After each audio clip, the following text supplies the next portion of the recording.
अस्सलामु अलैकुम वरहमतुल्लाहि वबरकातुहू। अल्हम्दुलिल्लाहि रब्बिल आलमीन। अल्लाहुम्मा सल्लि अला मुहम्मद व अला आलि मुहम्मद। सीरतुन नबी सल्लल्लाहु अलैहि वालैहि वसल्लम की क्लास नंबर 35 के साथ आज हम आपके सामने हाजिर हैं। तो आइए इस क्लास का आगाज़ करते हैं। अपनी स्क्रीन के ऊपर आप स्लाइड देख रहे होंगे। दरअसल इसके अंदर जो सबसे पहला पॉइंट आप देख रहे होंगे वो है माल गनीमत और शहादत। ठीक है, हमने इससे पहले ग़ज़वा खैबर के हवाले से जो वाक़यात गुज़रे, जो नबी इस्लाम के इरशादात गुज़रे, अहकाम जो मुसलमानों के लिए नाजिल हुए, वो सब चीज़ें हम पहले डिस्कस कर चुके। जिस वक्त ये ग़ज़वा खैबर ख़त्म हो जाती है तो इसके आखिर में समझ लीजिए माल गनीमत की भी तकसीम तकरीबन हो रही होती है। तो उसके बाद एक शख्स का माल जो है या गनीमत में से जो हिस्सा है वो नबी अलैहिस्सलाम उस तक पहुँचाते हैं, तो वो उस गनीमत को लेने से इनकार कर देता है और वो आता है, आपसे मुलाकात करता है और वो समझ लीजिए काफ़ी बैकवर्ड इलाके से या देहाती इलाके से था, यानी शहर से उसका ताल्लुक़ नहीं था।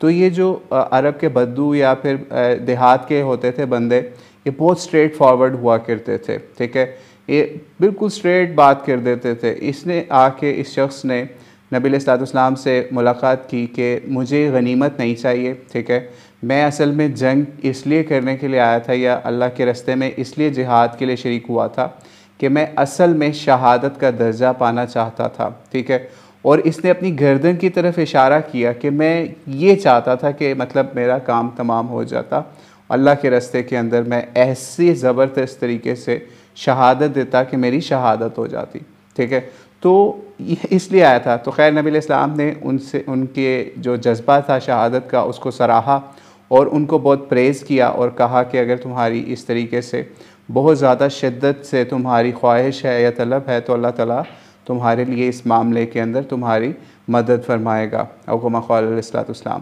खैर बताया जाता है इसके बाद वो शख्स जो है वो जाता है और नेक्स्ट किसी एरिया के अंदर जाते हैं तो वहाँ पे जंग होती है, तो वहाँ पे उसकी शहादत हो जाती है और नबी इस्लाम के पास उसकी जो बॉडी थी उसको लेके आया जाता है और देखा सहाबा बताते हैं या फिर जो रवायात के अंदर मिलती है बात, मुस्तदरक हाकिम के अंदर 6527 नंबर रवायत है, उसके अंदर ये मिलता है कि वहीं पे उसको तीर लगा था जहाँ पे उसने नबी अलैहिस्सलाम को इशारा किया था कि मैं चाहता था कि मेरी शहादत हो। तो अल्लाह ताला ने उसकी ऐसे दुआ शहादत की कबूल फरमाई।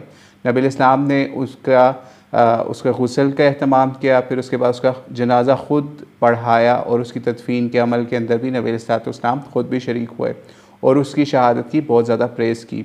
इसी चीज़ को इल्लामा इक़बाल रहमहुल्लाह ने एक दफ़ा एक शेर के अंदर कहा था, शहादत है मतलूब व मक़सूद मोमिन, न माल गनीमत न किश्वर कुशाई। यानी इसका मतलब ये था कि मुसलमान जो शहादत के दर्जे के ऊपर पाने के लिए मैदान जंग के अंदर उतरता है, उसका ये मकसद और मतलब नहीं होता कि मैं वहाँ से माल इकट्ठा कर लूँगा, माल कमा लूँगा, नहीं। ठीक है, अगर जो लोग आज भी ये समझते हैं कि मुसलमान माल गनीमत के लिए लड़ते हैं तो फिर वो जान क्यों लुटा रहे होते हैं, आप ख़ुद सोचिए।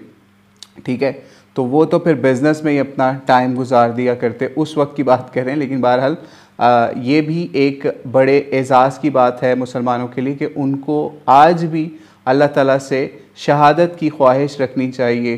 ठीक है, और अल्लाह ताला के हाँ कोई ऐसा अल्लाह बना सकता है मौका कि किसी भी मुसलमान को शहादत किसी भी तरीके से नसीब हो जाए। बहरहाल ये इस हवाले से हम किसी और नशिस्त के अंदर भी बात कर चुके कि शहीद सिर्फ जो है वो जंग जिहाद के रास्ते के अंदर ही शहीद जान देने वाला ही नहीं है, उसके अलावा भी नबी अलैहिस्सलाम ने कुछ और भी लोग जो पेट की बीमारी से फौत हो जाए या फिर आग से या पानी से में डूब के या सांस घुट के या दब के, तो उनके लिए भी इस तरह की बिशारतें दी गई हैं। यही वजह है कि जब कहीं ज़लज़ला आता है, ठीक है, जैसे पिछले दिनों गालिबन टूनीशिया किसी इलाके में ज़लज़ला आया या फिर पीछे फ्लड आया लीबिया के अंदर, वहाँ पे जो भी डेथ्स हुई उनको हम शहदा के अंदर ही कंसीडर करते हैं। बाकी अल्लाह ताला जानता है कौन शहादत के किस रुतबे के ऊपर पहुँचा। ठीक है, और इसी तरीके से इसी जंग के बाद एक और मामला भी ये हुआ था कि नबी इस्लाम को एक ग़ुलाम गिफ्ट किया हुआ था जिसका नाम मिदाम था। ठीक है, मिदम भी जो है वो नबी इस्लाम का जो ऊँट था उसको समझ लीजिए उठाता बिठाता, इस तरह के काम उसके मुख्तलिफ थे, या चादरें संभालता है और मामलात किया करता था। तो इसका भी ये मामला हुआ कि मिदम को भी जो है कहीं से तीर लग गया आके, ठीक है, किसी जगह से तीर लगा उसको आके और उसकी डेथ हो गई। तो लोगों ने कहा जन्नती हो गया, जन्नती हो गया।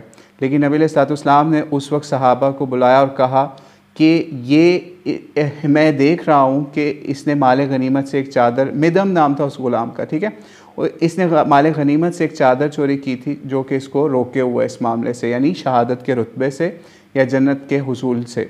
तो जब ये नबी इस्लाम ने ये बात, इसका ऐलान किया, तो रवायात के अंदर यहाँ तक मिलता है कि कुछ सहाबा जो हैं, कुछ जूतियों के तस्मे या कुछ और छोटी छोटी चीज़ें जो हैं, जो मतलब कोई उनकी बड़ी वैल्यू नहीं थी, वो लेके भी नबी इस्लाम के सामने ला के उन्होंने रख दी कि ये भी हमने जंग में जो चीज़ें मिली थी उसमें से हमने अपने पास रख ली थी, लेकिन ये आप कबूल फरमा लें, ठीक है। तो उन पे भी नबी इस्लाम ने बताया कि ये भी आग के तस्मे थे या आग की हिस्सा था तुम लोगों के लिए, अगर तुम लोग इनको वापस ना करते। तो आप ये सोचिए कि अल्लाह के रास्ते के अंदर भी जान लुटाते हुए कितनी एहतियात की ज़रूरत है, ठीक है। तो आगे चलते हैं। नेक्स्ट पॉइंट में आप देख रहे होंगे मक्के में ख़बर, ठीक है, ये हम ग़ज़वा खैबर के बाद की बात कर रहे हैं। तो मक्के तक ख़बर पहुँचना, या मक्के वालों को बहुत शिद्दत से इंतज़ार था इस ख़बर का कि खैबर के अंदर क्या मामला हुआ है, क्योंकि ज्यूज़ जो हैं बहुत स्ट्रॉन्ग थे, ठीक है, उनके बड़े बड़े किले थे, ठीक है, खैबर के अंदर, जिनका हम पहले डिस्कस कर चुके। तो उनको बहुत इंतज़ार था और वो सोच रहे थे कि नबी इस्लाम को इस जंग में बहुत बड़ा नुकसान होगा, क्योंकि ज्यूज़ अकेले नहीं हैं, उनके साथ और कबाइल भी उनके साथ हैं उनका साथ देने के लिए। खैर हुआ ये कि ये ख़बर अभी तक उन तक नहीं पहुँची थी। तो एक शख्स था, नबी अलैहिस्सलाम से उसने मुलाकात की, खैबर से पहले बताया जाता है वो मुसलमान हुआ था, जिसका नाम बताया जाता है हज्जाज, ठीक है। हज्जाज जो है ना, हज्जाज बिन इलात नाम था उस शख्स का, ठीक है। ये नबी अलैहिस्सलाम से आकर मिला और इसने कहा कि आप मुझे अगर इजाज़त दें तो मैं मक्के वालों के पास जाना है मुझे, और मेरा कुछ वहाँ पे माल है, क्योंकि ये नया नया मुसलमान हुआ था, तो मैं वहाँ पे जाऊँगा और खैबर के हवाले से अगर आप मुझे इजाज़त दें, मुझे झूठ बोलना भी उनसे पड़ जाए, तो क्या आप मुझे इसकी इजाज़त देते हैं, या फिर इस तरह के मामलात। तो खैर नबी इस्लाम ने उसको रुखसत किया और उसको जंग की स्ट्रेटजी के तौर पे उस शख्स को भेज दिया, ठीक है। जब ये हज्जाज बिन इलात चला गया तो ये जब मक्के के करीब पहुँचा, ठीक है, जंग खैबर के फ़ौरी बाद, तो मक्के के करीब पहुँचा तो वहाँ पे एक ख़ास मुकाम था जहाँ पे अक्सर लोग ख़बरों को ट्रांसफ़र किया करते थे, ठीक है, या मुसाफिर भी वहाँ आया जाया करते थे। तो जब ये ऊँट से आया वहाँ पे, ऊँट के ऊपर या घोड़े किसी सवारी के ऊपर वहाँ पहुँचा, तो वहाँ कुछ लोग बैठे हुए थे। तो इसने बताया कि मैं खैबर से आया हूँ। उन्होंने कहा बताओ क्या बना वहाँ पे मोहम्मद के साथियों का या मोहम्मद का सल्लल्लाहु अलैहि वसल्लम का, कि उनके साथ क्या मामला हुआ खैबर में। इसने कहा मैं तो अपना यहाँ माल वगैरह लेने आया हूँ और वहाँ खैबर के अंदर मुसलमानों के साथ बहुत बुरा हुआ। नबी अलैहिस्सलाम जो हैं यानी मोहम्मद का उसने के सल्लल्लाहु अलैहि वसल्लम उनको ग़ुलाम बना लिया वहाँ पे, और उनके सहाबा को कत्ल कर दिया और बहुत बुरा हाल किया मुसलमानों का। अब मुसलमान उठ नहीं सकते, और अब मैं माल लेने आया हूँ यहाँ पे अपना, क्योंकि इसका माल तिजारत था मक्के वालों के साथ। तो इसने उनके साथ ये समझ लीजिए एक स्ट्रेटजी लड़ाई, ठीक है। बहरहाल अभी आगे हम आपको चल के बताते हैं कि किन किन मौक़ों के ऊपर आपको इस तरीके से इस तरह की जंगी चाल चलने की इजाज़त होती है, ठीक है, कि आप जंगी चाल के अंदर इस तरह का मामला या झूठ या इस तरह के मामले के ऊपर जा सकते हैं। हज्जाज बिन इलात ने जो है वहाँ पे न्यूज़ गलत तरीके से प्रेजेंट की कि इस तरीके से ये मामला खैबर के अंदर मुसलमान हार गए हैं और सारे गलत ख़बर वहाँ पे ब्रेक कर दी। खैर जब वहाँ पे इसने लोगों को ये बात खबर ब्रेक कर दी, और इसके इस्लाम लाने का भी अभी किसी को भी नहीं पता था, ठीक है, इसके इस्लाम का भी किसी को नहीं पता था, और इसका जो माल तिजारत था वहाँ पे मक्के वालों के पास, और इसकी बीवी भी या इसका ख़ानदान भी वहाँ पे था। तो इसने यही सोचा था, इसने यही प्लान किया था कि मैं वहाँ पे इस तरीके से ये बात फैला दूँगा, वो लोग खुश होंगे और मेरा माल भी मुझे वापस मिल जाएगा और किसी को पता भी नहीं चलेगा इसने इस्लाम कबूल किया हुआ और ये हमारा ही साथी है, इसीलिए इतनी ज़बरदस्त इसने ख़बर भी ब्रेक की है, ठीक है। तो खैर ये वहाँ पे जब इसने ये ख़बर ब्रेक कर दी और पूरे मक्के के अंदर ये ख़बर फैल गई कि मुसलमान तो खैबर की जंग हार गए हैं, ज्यूज़ जीत चुके हैं, तो हज़रत अब्बास रज़ियल्लाहु तआला अन्हु, हज़रत अब्बास बिन अब्दुल मुत्तलिब, ये नबी अलैहिस्सलाम के चचा थे, ठीक है, और ये नबी अलैहिस्सलाम से बहुत प्यार भी किया करते थे, लेकिन ये मक्के में थे, इनको किसी स्ट्रेटजी के तौर पे या मक्के की ख़बरें लेने के लिए वहाँ पे समझ लीजिए एक जासूस के तौर पे भी छोड़ा हुआ था मक्के के अंदर, ठीक है। और इन्होंने भी हिजरत नहीं की थी क्योंकि इनको उस हवाले से ऑर्डर भी नहीं था और ये वहाँ पे एक ख़ास हिकमत अमली के तहत वहाँ पे थे। जब हज़रत अब्बास ने ख़बर सुनी तो वो बहुत ज़्यादा परेशान हुए और कई लोग उलमा ये भी बताते हैं कि उनसे उठा भी ना गया इस खबर को वेरीफाई करने के लिए और वहीं पे अपनी जगह पे अपने घर में ही रुक गए, ठीक है। तो खैर जब ये इतनी ख़तरनाक ख़बर थी हज़रत अब्बास के लिए कि उनका इस तरीके से फैमिली का मेंबर यानी उनका जो है जो उनके भाई का बेटा उसके साथ ये मामला हो गया है, तो खैर वो बहुत अफसोस में थे कि यही ख़बर जो है उनको पता चला कि किस शख्स ने ब्रेक की है। ये हज्जाज ने जब ब्रेक की है ख़बर तो फिर उन्होंने हज्जाज के पास अपने किसी ग़ुलाम को या किसी बंदे को भेजा कि जाओ पता करके आओ कि वो ये क्या बात फैला रहा है मक्के के अंदर। तो उसने फिर अपने ग़ुलाम को इनके ग़ुलाम को कहा मैं आके आपको बताऊँगा इस हवाले से। इसने इस दौरान जो है मक्के के अंदर अपना जो माल तिजारत था वो सारा इकट्ठा किया और वहाँ पे उनके साथ बड़े खुश तरीके से अपना माल अपना मुनाफा जो भी उनकी तरफ पेंडिंग था वो सारा समेटा मक्के वालों से और मक्के वाले भी खुशी खुशी में सारा दे दिया। लेकिन क्योंकि अगर इसके इस्लाम का पता चल जाता उनको कि इस्लाम कबूल कर लिया इस शख्स ने या फिर खैबर के अंदर ये मामलात मुसलमान जो हैं वो जीत चुके हैं और ये भी उनका साथी था तो ये उनको मक्के में समझ लीजिए कत्ल ही कर देते उस शख्स को, हजाज को, ठीक है, हजाज बिन लात को।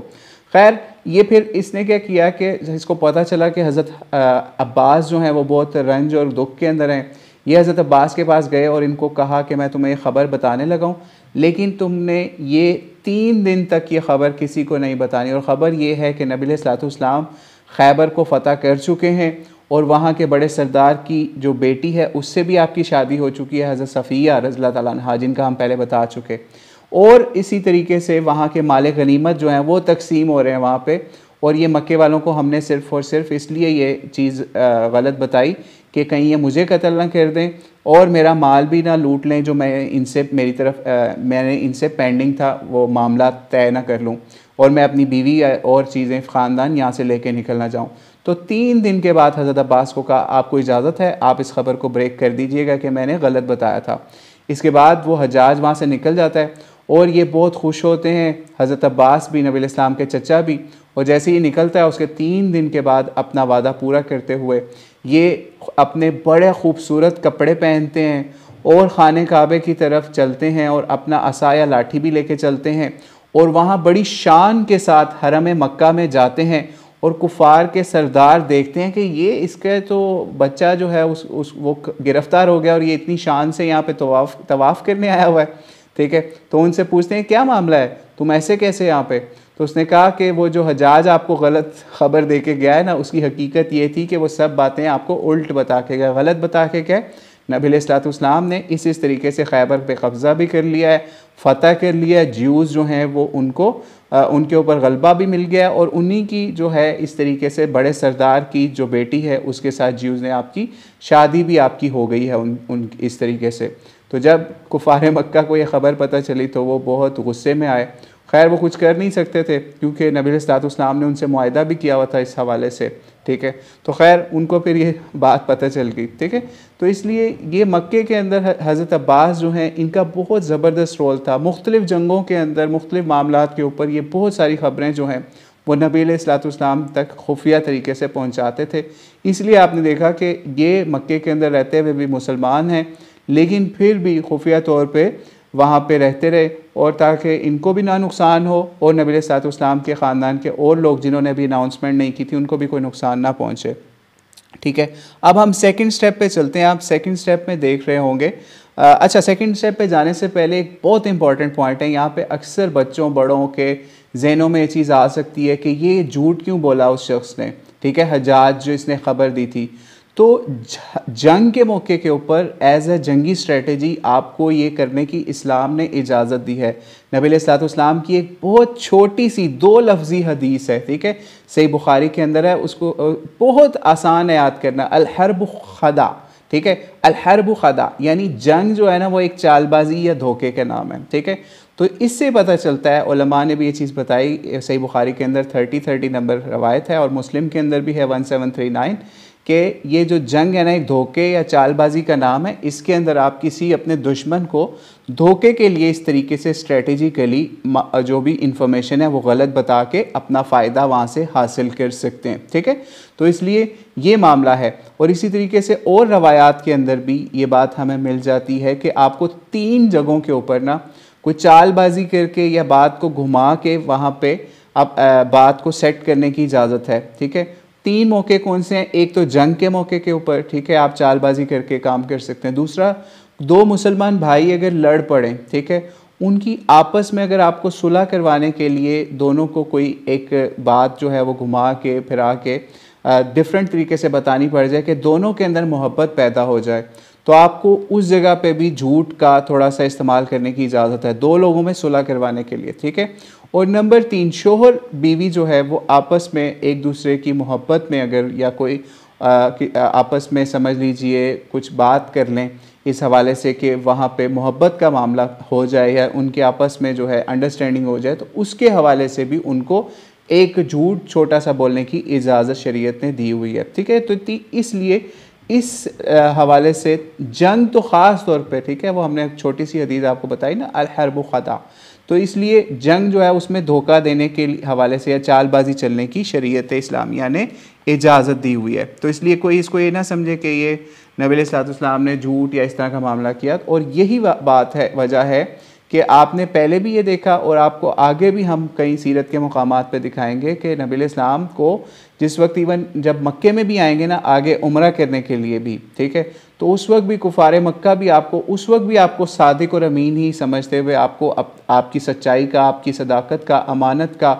और अहद की पासदारी का ही आपको वास्ता दे के आगे कुछ बातें करेंगे, जो कि हम कोशिश करेंगे नेक्स्ट एपिसोड में या उससे नेक्स्ट एपिसोड में, जब जिस वक्त नबी इस्लाम उम्रा क़ज़ा की तरफ जाएंगे, तो तब भी आपको ये मामला मज़ीद क्लियर हो जाएगा कि जंग के अंदर चालबाजी के तौर पे ये स्ट्रेटजी यूज़ करने के बावजूद फिर भी नबी इस्लाम को कुफारे मक्का हों, ज्यूज़ हों, क्रिश्चियंस हों, वो आपको मुआहिदों के हवाले से बहुत सच्चा, सादिक और अमीन समझा करते थे, ठीक है।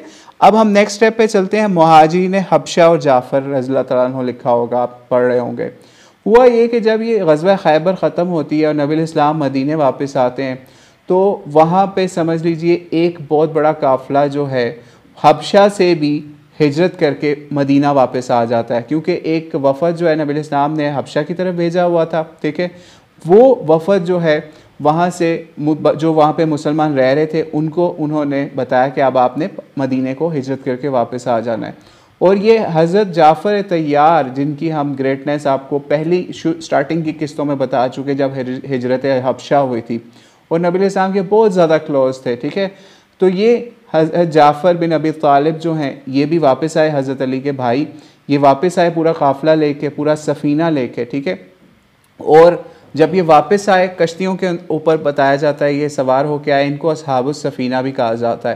ये वापस आए और उधर से नबी इस्लाम खैबर से वापस आए, तो नबी इस्लाम ने जाफ़र को और इनके साथियों को जो हबशा से आए थे उनको देख के नबी इस्लाम बहुत ज़्यादा खुश हुए, और नबी इस्लाम ने हज़रत जाफ़र तैयार को उनका माथा जो है वो भी चूमा। और सीरत इब्न हिशाम के अंदर यहाँ तक लिखा गया कि नबी इस्लाम ने वहाँ पे फरमाया हुक्म अलैहिस्सलाम कि मुझे ये नहीं समझ आ रही कि मैं खैबर की फ़तह की खुशी मनाऊँ या खैबर पे ज़्यादा खुश हूँ या जाफ़र तैयार जो हिजरत हबशा से मदीना हिजरत वापस आए हैं तो मैं उनकी आमद के ऊपर खुश हूँ। तो खैर नबी इस्लाम ने उस वक्त बहुत खुशी का मामला फरमाया, और खैबर की गनीमतों में से भी इन लोगों को भी बताया जाता है अक्सर रवायात में कि इनको भी हिस्सा दिया गया।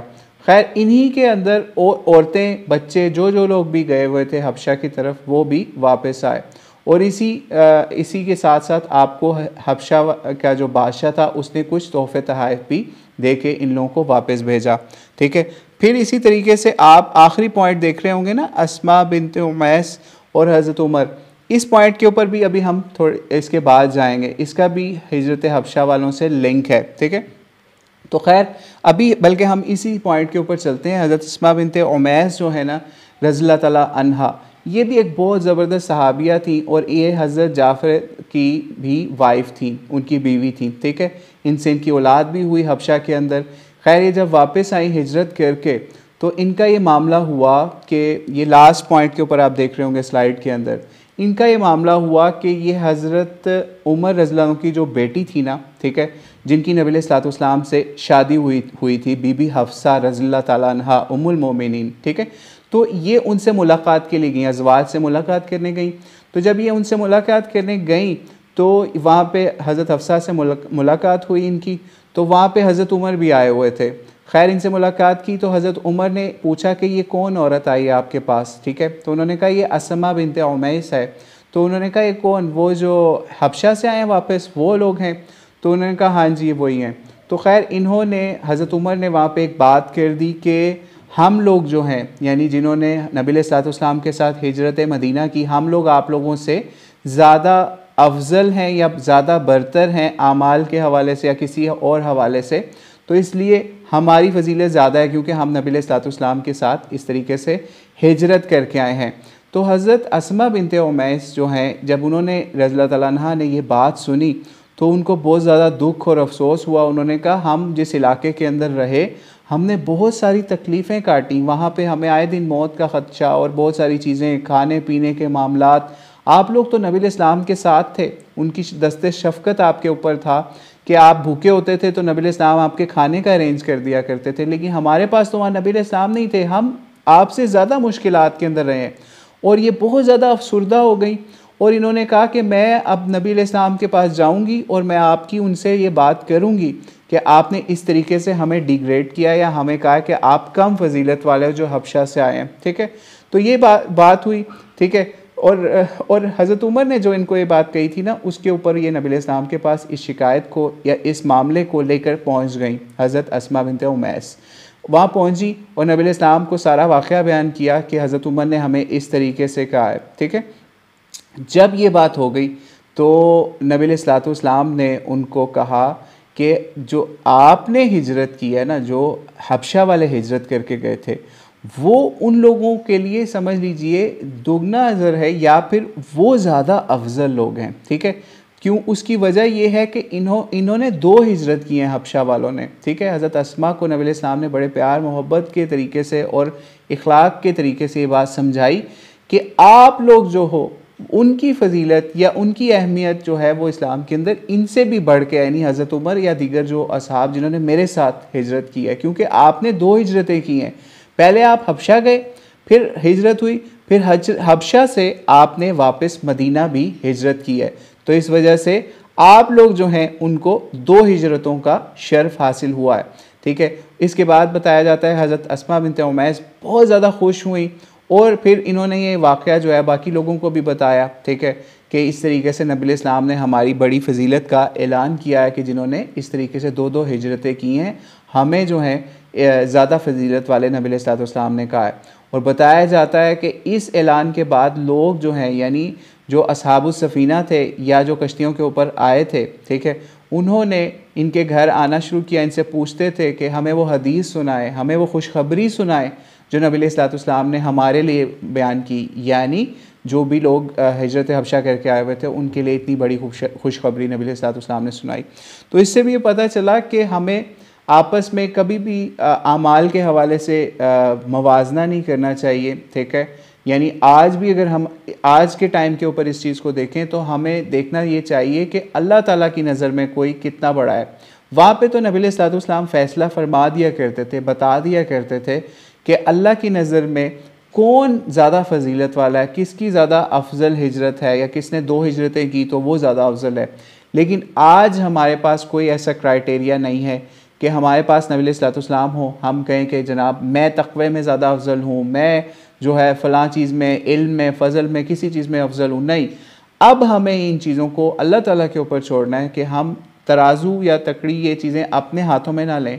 हम मालिकी यौमिद्दीन ना बने बल्कि अल्लाह ताला मालिकी यौमिद्दीन बन के हमें क़यामत के रोज़ बताएंगे कि कौन कितने तक़वे वाला, कौन कितनी फ़जीलत वाला है, ठीक है। तो इसलिए किसी को आपने मुनाफिक नहीं कहना, किसी को कम फजीलत वाला नहीं कहना। हाँ, आप अपना जो हक़ है वो अदा करते रहें। यानी हक़ क्या है? किसी को नमाज की तलकीन करना, किसी को रोज़े की, ज़कात की, हज की, उम्रा की, नेकी की, अमर बिल मारूफ़ आप करते रहें। और कोई बुराई कर रहा है तो उसको बुराई से भी हिकमत के साथ, प्यार के साथ, इखलाक के साथ उसको समझाते रहें, मना करते रहें। आपका काम सिर्फ यही है, आपका काम किसी के ऊपर गलत लेबल लगाना नहीं है, कम फजीलत वाला या ज़्यादा फजीलत वाला, उसको साबित करने का आपके पास आज कोई क्राइटेरिया नहीं है। ये अल्लाह ताला क़यामत के रोज़ आपको बता देंगे। ठीक है, अब हम लास्ट पॉइंट पे चलते हैं जो हमने अभी मिस भी किया। यहाँ स्लाइड के ऊपर आप देख रहे होंगे अबू हुरैरा इस्लाम। ठीक है, दरअसल ये मामला हुआ कि जब नबी इस्लाम ग़ज़वा खैबर से वापस आए तो हज़रत अबू हुरैरा रज़ियल्लाहु तआला अन्हु भी नबी इस्लाम से मुलाकात की। उन्होंने कबीला दोस्त से इनका ताल्लुक़ था। ठीक है, जैसे हम एक एपिसोड नंबर आई थिंक 8 थी जिसके अंदर हम एक इसी कबीले के बड़े बंदे थे जिनका नाम था तुफ़ैल बिन अमर दौसी, जिन्होंने सबसे पहले या स्टार्टिंग के अंदर उस कबीले के अंदर इस्लाम कबूल किया था और अपने कबीले के अंदर इस्लाम की दावत भी पहुंचाई थी। तो इसी कबीले दोस्त से जो कि यमन के अंदर वाक़या था, वहाँ से हज़रत अबू हुरैरा रज़ियल्लाहु अन्हु आए, नबी इस्लाम के हाथ पे इस्लाम कबूल किया और इनका उस वक्त जो नाम था वो नाम था अब्द शम्स बताया जाता है। ठीक है, अब्द शम्स इनका नाम था। नबी इस्लाम ने या और रवायतों के मुताबिक नबी इस्लाम ने इनका नाम भी चेंज करके अब्दुर्रहमान रख दिया। ठीक है, इनको वैसे मशहूर अबू हुरैरा था क्योंकि ये बिल्लियों का इनका बताया जाता है, एक बिल्ली इनके पास होती थी तो उसकी निस्बत से अक्सर लोग या नबी इस्लाम ने इनको एक दफ़ा अबू हुरैरा कहा तो उस वजह से इनका नाम जो है ना वो अबू हुरैरा पड़ गया। ठीक है, उस बिल्ली की निस्बत या उस बिल्ली के नाम की वजह से इनको हज़रत अबू हुरैरा लोग कहना शुरू हो गए। ठीक है, असल नाम इनका अब्दुर्रहमान है। ठीक है, ये भी ज़हन में रखिएगा। तो खैर इन्होंने इस्लाम कबूल कर लिया नबी इस्लाम के हाथ पे आके, और इनको नबी इस्लाम ने जो एक ख़ास हल्का था, एक ख़ास एरिया था असहाब सुफ़ा वाला, जिसमें गरीब और नादार या ऐसे सहाबा जिनके पास मालो दौलत की कमी होती थी और वो इल्म भी सीखना चाहते थे, तो वहाँ पे नबी इस्लाम ने इनको अपॉइंट कर दिया। ठीक है, ये वहाँ पर रहे। लेकिन इनके साथ एक और मामला ये हुआ कि इन्होंने जब अपनी वालदा को बताया मैंने इस्लाम कबूल कर लिया है, तो इनकी वालदा ने इनको बहुत बुरा भला कहा। ठीक है, हज़रत अबू हुरैरा को, और इन्होंने नबी इस्लाम को भी बुरा भला कहना शुरू कर दिया, क्योंकि ज़ाहिर बात है नबी इस्लाम की वजह से इनको हिदायत मिली थी, उनके हाथ पे इस्लाम कबूल किया था। खैर नबी इस्लाम को जब उन्होंने बुरा भला कहा और गुस्से का इजहार किया इनकी वालदा ने, तो ये बहुत अफसरदा रहने लग गए और नबी इस्लाम के पास ये आए और नबी इस्लाम से रिक्वेस्ट की कि या रसूलल्लाह, इस तरीके से मेरी वालदा ने आपके बारे में भी बुरा कहा, इस्लाम के बारे में भी बहुत बुरा कहा है, तो मैं आपसे रिक्वेस्ट करता हूँ कि आप मेरी वालदा के लिए दुआ करें कि अल्लाह ताला उसको हिदायत दे। उसी वक्त नबी इस्लाम ने दुआ के लिए हाथ उठाए या दुआ की, अल्लाहुम्मा हदी उम्मा अबी हुरैरा। ठीक है, जैसे ही नबी इस्लाम ने दुआ की तो उसके कुछ देर बाद, यानी इसका मतलब ये था, ए अल्लाह अबू हुरैरा की जो वालदा हैं या जो इनकी माँ हैं उनको हिदायत अता फरमा। जैसे ही दुआ की तो उसके कुछ देर बाद जो है हज़रत अबू हुरैरा अपने घर गए तो दरवाज़ा वगैरह जो है वो बंद था या फिर जो भी पर्दा वहाँ लगा हुआ था, तो इनको अंदर से पानी गिरने की आवाज़ें आ रही थी। तो इन्होंने अपनी वालदा को आवाज़ दी, तो उन्होंने फ़ौरी आवाज़ दी इनकी वालदा ने कि अबू हुरैरा या जो भी इनका नाम था, पुकार के कहा कि तुम बाहर ही रुको, अभी अंदर नहीं तुमने आना। ठीक है, तो खैर ये बाहर ही ठटक गए या रुक गए। तो हज़रत अबू हुरैरा की वालदा जो है उस वक्त गालिबन कपड़े चेंज कर रही थी या क्या मामला चल रहा था, तो उन्होंने फिर उसके बाद जब उन्होंने कपड़े चेंज कर लिए तो हज़रत अबू हुरैरा को उन्होंने फ़ौरी अंदर बुलाया और वहीं पे उन्होंने अपने कलमे का इजहार कर दिया, अशहदु अल्ला इलाहा इल्लल्लाह व अशहदु अन्ना मुहम्मदन अब्दुहु व रसूलुहु। ये कलमा पढ़ा और हज़रत अबू हुरैरा जो हैं इतने खुश हुए कि अल्लाह ताला ने नबी इस्लाम की इस तरीके से फ़ौरी दुआ सुन ली और मेरी वालदा को इस्लाम की दौलत से माला माल कर दिया। ठीक है, तो ये फ़ौरी अपनी वालदा के वहाँ से निकले घर से और फ़ौरी अपने वहाँ पर नबी इस्लाम के पास पहुँचे और नबी इस्लाम को जाके बताया कि अल्लाह ताला ने आपकी इस तरीके से दुआ सुन ली है और इस तरह मेरी वालदा ने इस्लाम भी कबूल कर लिया। और अबू हुरैरा भी बहुत ज़्यादा बसीरत वाले और बहुत ज़्यादा हिकमत वाले थे। इन्होंने सोचा कि समझ लीजिए ज़ाहिरी तौर पे यही लगता है कि हज़रत हुरैरा ने ये सोचा होगा ये तो दुआओं की कबूलियत का वक्त चल रहा है, नबी इस्लाम से कुछ और भी हम मांग लेते हैं। ठीक है, तो इन्होंने नबी इस्लाम से फिर जाके रिक्वेस्ट की। ठीक है, अच्छा अपने कैमरा या फिर आप जो माइक है ना वो म्यूट रखें या बंद रखें। ठीक है, ये फ़ौरी नबी इस्लाम के पास फिर पहुँचे। ठीक है, ये समझ लीजिए सही मुस्लिम के अंदर 24916396 के ऊपर भी ये रवायत मिल जाती है। हज़रत अबू हुरैरा की वालदा के इस्लाम वाली। तो खैर फिर ये नबी इस्लाम के पास फिर वापस पहुँचे और नबी इस्लाम से कहा कि हम बता दिया वो सारा वाक़या जो हमने अभी आपको बताया। फिर इन्होंने नबी इस्लाम से एक और उस वक्त दुआ के लिए कहा कि आप जो है ना मेरे लिए भी दुआ करें कि अल्लाह ताला जो ईमान वाले हैं ना उनसे मुझको मोहब्बत अता कर दे, या मोमिनों से मुझे मोहब्बत करने वाला और मोमिनों को मेरे से मोहब्बत करने वाला बना दे। तो इसके लिए भी दुआ करें कि मेरी माँ से भी और मुझसे भी या हमारी फैमिली से जो है इस तरीके से लोग हमें महबूब बना लें अपना, या हमसे मोहब्बत करने लग जाएं। क्योंकि नए नए इस्लाम में दाखिल हुए थे, तो नया नया जो बंदा इस्लाम में आता है आज भी आप देख लें कि उसको फैमिली से निकाल दिया जाता है और उसको फिर मोमिनों की मोहब्बत की तलाश होती है कि वो उनके साथ हुस्न सलूक करें, ठीक है, क्योंकि उसकी फैमिली वही होती है, उसकी कौम वही होती है, ठीक है। तो इस तरीके से नबी इस्लाम ने फिर उसके ऊपर हज़रत अबू हुरैरा की वही रिक्वेस्ट के ऊपर दोबारा दुआ की कि अल्लाह तू इस छोटे से बंदे यानी अबू हुरैरा को और इसकी वालदा को जो है उसको मोहब्बत के हवाले से सज़ावार बना दे, यानी कि लोग इससे मोहब्बत करने लग जाएं और मोमिनों के लिए भी इनको महबूब बना दे, या ये मोमिन भी इससे मोहब्बत करने लग जाएं। तो ये दुआ की। और फिर बताया जाता है कि हज़रत अबू हुरैरा या और लोग कहा करते थे कि बहुत लोग नबी इस्लाम के बाद भी, यानी नबी इस्लाम के जाने के बाद भी हज़रत अबू हुरैरा से बहुत ज़्यादा मोहब्बत किया करते थे।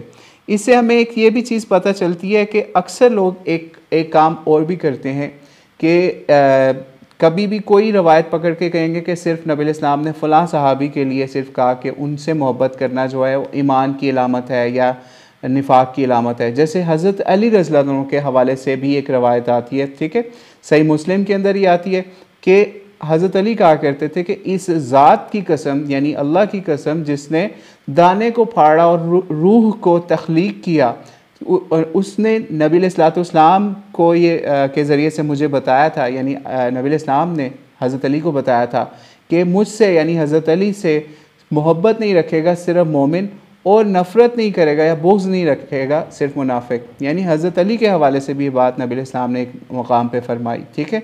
यानी वही बात कि जिस तरीके से नबी इस्लाम ने हज़रत अबू हुरैरा को भी उनके इस्लाम के कबूल करने के ऊपर ये बात बिशारत दी या उनके लिए दुआ की स्पेशल, ठीक है, हज़रत अबू हुरैरा की डिमांड के ऊपर कि मुझे भी महबूब बना दे लोगों का और मोमिनों का, ठीक है, और मोमिन मुझसे भी मोहब्बत करें और मैं मोमिनों से करूँ।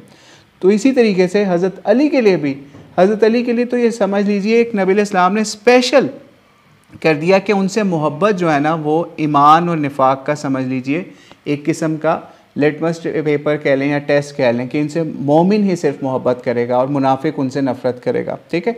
और इसी तरीके से नबी इस्लाम ने एक मरतबा अंसार के लिए भी, जो अंसार मदीना थे ना, उनके लिए भी यही बात फरमाई थी, ठीक है, कि जो अंसार है ना उनसे मोहब्बत करना ईमान की निशानी है और उनसे नफ़रत करना, अंसार से नफ़रत करना या बुग़्ज़ रखना ये निफाक की या मुनाफिकत की निशानी है। औ कमा क़ाल अलैहिस्सलाम, ये भी सही बुखारी की रवायत है 3784 नंबर या 17 नंबर के ऊपर भी सही बुखारी के अंदर ये रवायत आ जाती है और सही मुस्लिम में भी 235 नंबर अंसार की मोहब्बत के लिए भी।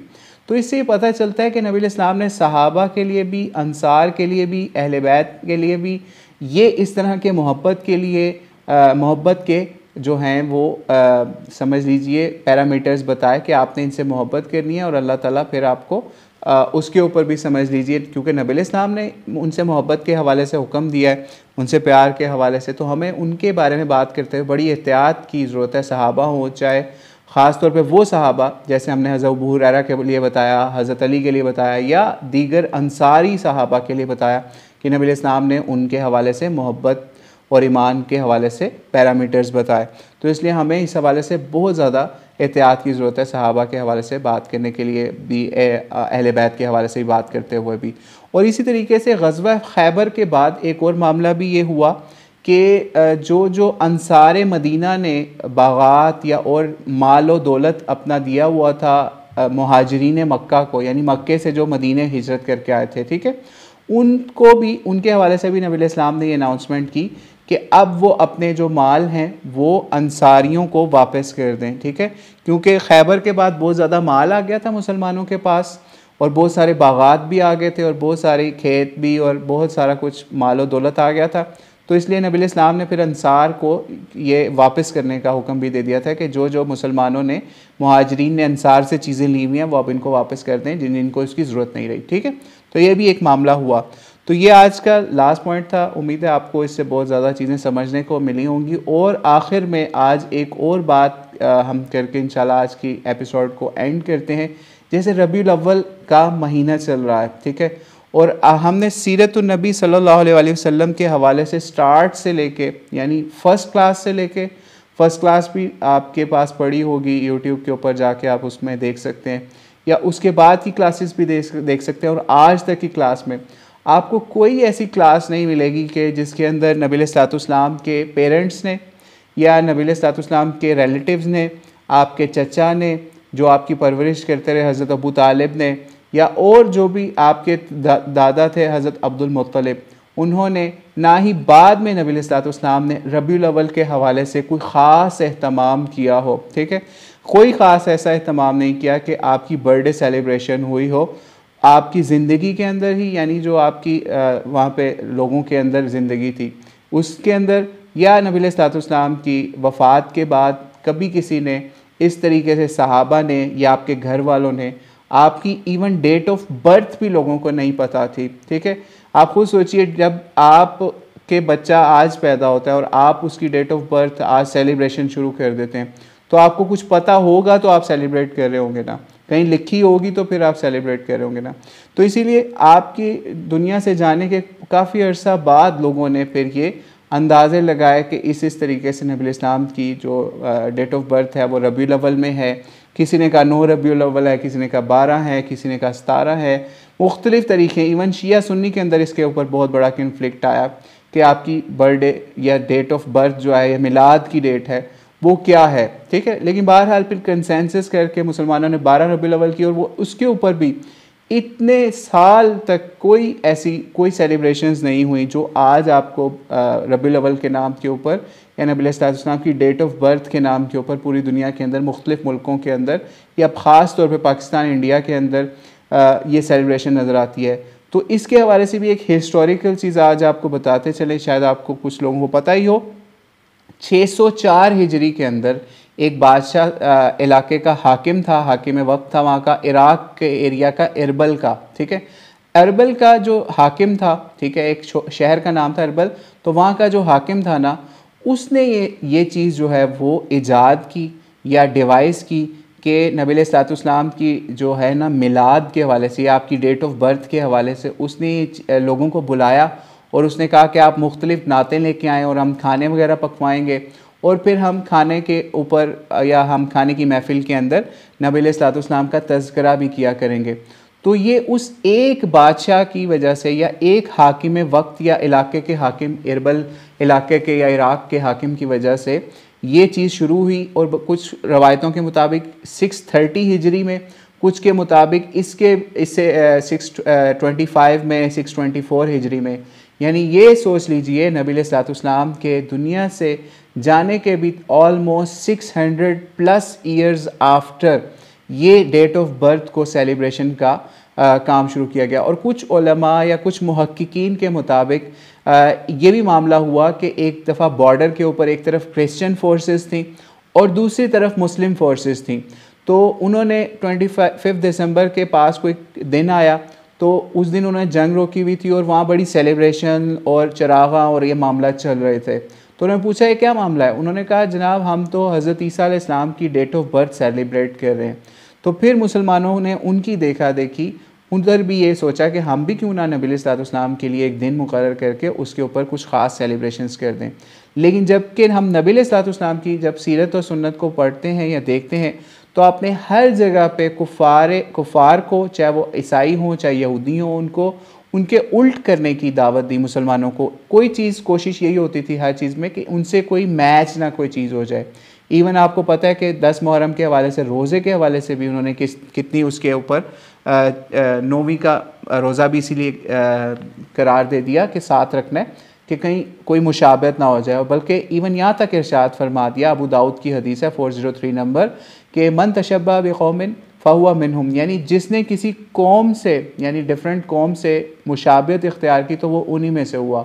तो इससे भी ये पता चलता है कि हमें बहुत एहतियात करनी है कि हमें कहीं क्रिश्चियंस के साथ या और नेशंस के साथ हमारी मुशाबहत ना हो जाए। बाकी हम किसी पे फतवा ना लगाएं या लड़ाई झगड़ा ना करें कि यार वो जो कर रहे हैं उन्होंने नबी इस्लाम से मोहब्बत नहीं करते। नहीं, मोहब्बत सारे करते हैं, लेकिन मोहब्बत में कोशिश ये करिए वही करें जो नबी इस्लाम ने, आपके घर वालों ने, आपके सहाबा ने या आपके क्लोजेस्ट पीपल ने किया। ये ना करें कि जैसे एक बादशाह ने एक रस्म चला दी आप उस पर चलते रहें। नबी इस्लाम की नातें पढ़ें, सारा साल नातें पढ़ें। नबी इस्लाम की मोहब्बत के अंदर पूरा साल नातें पढ़ें, कसीदे पढ़ें, लोगों को खाने खिलाएं, लेकिन एक ख़ास दिन करके वो वही रह जाएगा कि जिस तरीके से आज मुसलमानों ने काफिरों के ज़रिए से अपने बच्चों की, अपने माँ बाप की बर्थडे सेलिब्रेशंस जो है वो शुरू कर ली हुई हैं। हालांकि नबी इस्लाम ने अपने बच्चों की, अपने नवासों की कोई बर्थडे सेलिब्रेट नहीं की। तो इसलिए आपको ये सोचना है कि आप अगर अपने बच्चों की बर्थडे सेलिब्रेट कर रहे हैं तो आप उसके अंदर भी नॉन मुस्लिम्स से एक सीखी हुई रस्म करें। बल्कि आखिर में एक बात करके, हम जनरल बात है वो बात करके ख़त्म करते हैं कि हमारे एक रिश्तेदार हैं, तो वो एक हॉस्पिटल में जॉब करते थे या डॉक्टर थे, यानी गालिबन सर्विसेज हॉस्पिटल में। तो उन्होंने कहा कि हमें एक दफ़ा बताया कि मुझे बड़ा ताज्जुब होता था क्योंकि सर्विसेज हॉस्पिटल में बहुत सारी नर्सेज जो हैं वो क्रिश्चियन आया करती थी। तो वो वहाँ पे इतने एहतमाम से अपने बच्चों की, अपने रिश्तेदारों की बर्थडे सेलिब्रेट किया करती थी कि वो जिस दिन बर्थडे होती थी उस दिन बाकायदा अपनी हॉलीडे अप्रूव करवा के जाया करती थी कि हमारे आज बच्चे की या अपने रिश्तेदार की बर्थडे है तो हमें आज छुट्टी दे दें। तो उसने हमें बताया कि मुझे बहुत ताज्जुब हुआ कि हम मुसलमान भी वही काम कर रहे हैं जो क्रिश्चियन अपने बच्चों के साथ कर रहे हैं। क्या नबी इस्लाम ने हमें कोई तरीका बताया बर्थडे सेलिब्रेशन का? नहीं बताया। तो जितना बताया हकीका करें, अपने बच्चों का सदका दें, खैरात करें, वहाँ तक ही रहें। लेकिन उससे आगे जब बढ़ेंगे तो फिर अल्लाह ताला आपको क़यामत के दिन बताएगा कि आपने क्या उनको फॉलो किया, कुफ़ार को, या उनके नक्शे कदम पे चले या नहीं चले, या आपने नबी इस्लाम की सीरत को इस पहलू के अंदर भी फॉलो करने की कोशिश की। तो बहरहाल किसी से लड़िएगा नहीं, झगड़िएगा नहीं। जो ये काम कर रहे हैं वो उनको करने दें, वो करते हैं कर लें। लेकिन अगर आपसे वो पूछते हैं तो आप उनको सिर्फ ये बता दें कि हम इसलिए नहीं कर रहे कि हम नबी इस्लाम के तरीके पर चलने की कोशिश करते हैं, आपके सहाबा के तरीके पर चलने की कोशिश करते हैं, या फिर उनकी फ़ैमिली के, उनके अहले बैत के तरीके के ऊपर चलने की कोशिश करते हैं, ताकि हम उसी को फॉलो करें जिसके अंदर नबी इस्लाम ने हमें बताया कि सबसे बेस्ट जो तरीका है वो नबी इस्लाम का ही तरीका है। तो हम उस पर चलते हैं। तो इसलिए हम इसको सेलिब्रेशन नहीं कर रहे। हमारे लिए हर दिन सेलिब्रेशन का है नबी इस्लाम की। पूरा साल हम सीरत बयान करें, पूरा साल उनके लिए नातें पढ़ें, लेकिन हम एक दिन मखसूस करके ये नहीं करेंगे जैसे काफिरों ने किया। एक फादर्स डे बना लिया, एक मदर्स डे बना लिया, एक बर्थडे बना लिया, एक कोई डे बना लिया। तो हमारे लिए हर दिन ही हमारे नबी का दिन है। हमारे लिए हर दिन नबी इस्लाम की विलादत के ऊपर खुशियाँ मनाने का और अल्लाह का शुक्र अदा करने का दिन है कि हमें अल्लाह ताला ने एक इतना अच्छा नबी दिया जिसने हमें सीधे रास्ते पे चलाया कि हम आज कुफ़ार से, मुशाबहत से बचने की कोशिश करें। वल्लाहु आलम बिस्सवाब। अस्सलामु अलैकुम वरहमतुल्लाहि वबरकातुहू।